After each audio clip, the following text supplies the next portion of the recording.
आज लंच में इडली दूँ? नहीं, बोरिंग है। चलो कुछ ट्विस्ट करते हैं. So let's try idlis with a twist. Hyderabadi Spot Idli made using versatile Glen Sandwich maker and grill.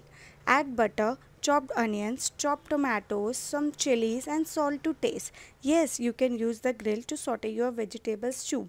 Once it's mushy, add the podi masala that makes the Hyderabadi Spot Idlis a flavor bomb. Top it up with some freshly ground pepper. Now separate the masalas into two and add idli batter on top of it. Sprinkle some more podi masala and coriander for freshness and let the idlis cook. Then once they are cooked and tada, our healthy Hyderabadi Spot idlis are ready.